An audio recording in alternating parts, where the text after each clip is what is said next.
Hello and welcome to the chesscreator.com YouTube video channel.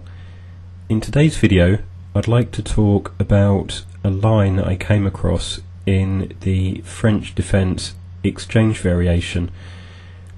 Now, I'm not claiming that this is my own line or that it's any kind of amazing novelty, but if you play the French defence or you've read about it, you're probably aware that the exchange variation can be exceptionally dull. Now, if you're playing black in the French exchange over the board on longer time controls, perhaps that's fine if you wish to play a symmetrical game and grind out a draw. But if you're looking for something a little bit more entertaining, perhaps in rapid play or in blitz events, and you're looking for something that provides less symmetry and more of an imbalance, then I think this line is really rather interesting. In addition to talking about some of the points of this, I also want to see whether we can use this video as something of an experiment. Instead of me sitting here explaining my views, I think it would be nice if other people that are watching this can really watch the video and then perhaps submit their own games in PGN format, or if they're aware of other slight variations in this line, or if they're aware of GM games that have been played. I think it would be interesting if we could turn this almost into a French defence exchange variation YouTube line, if you will. So anyway, in front of you, if you play the defence or you've seen any information about the French, this will be a very common position. And here, if white is looking to enter into a rather boring, dull, lifeless symmetrical variation, very often they will play the exchange variation as so, and black recaptures the pawn. Now here, one option for black is to play something like knight f6, and white usually responds with a rather irritating pin by playing bishop g5. This doesn't really give white much of an edge, but it is rather tedious and can be a little restrictive on development.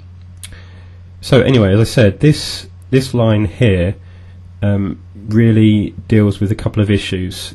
One, it deliberately creates an unbalanced asymmetrical position which gives winning opportunities for both sides, and also it deals quite well with what can be black's problem piece, which is the light square bishop.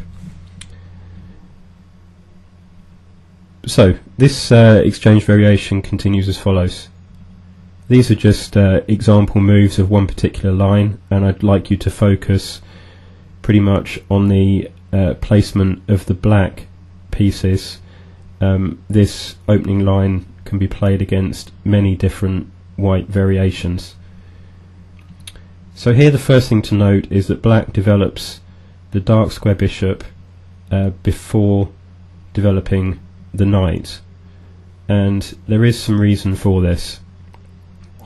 Let's assume white responds with a natural developing move, something like bishop d3, and the reason why we developed the black dark square bishop to d6 is, instead of playing knight f6, we're actually going to play knight e7.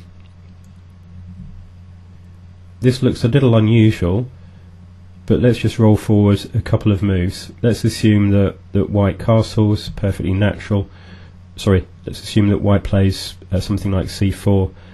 Here, black is going to develop the problem piece by playing bishop f5 and immediately challenge the light square bishop.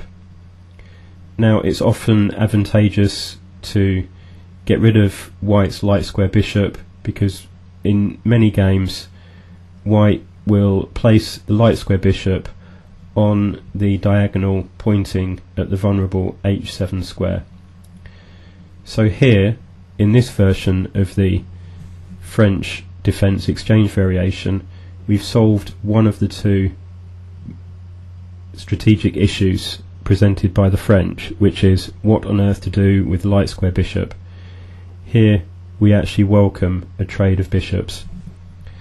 So let's assume that this line continued as follows with with castles,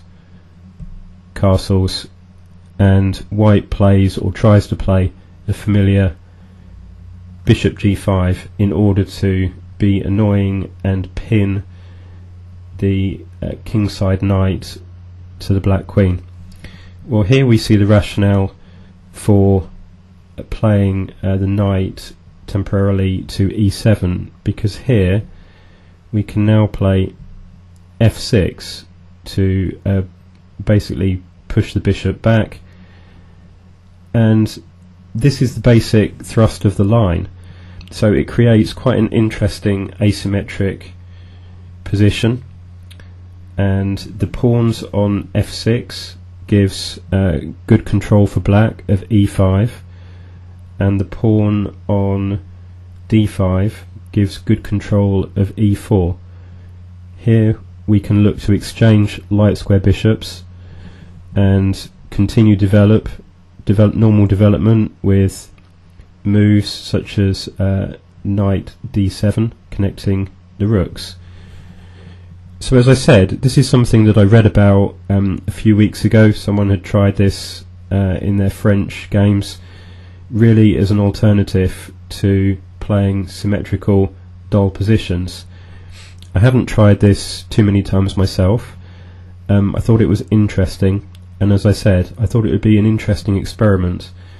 Maybe people that play the French defence can try this or give feedback on the line.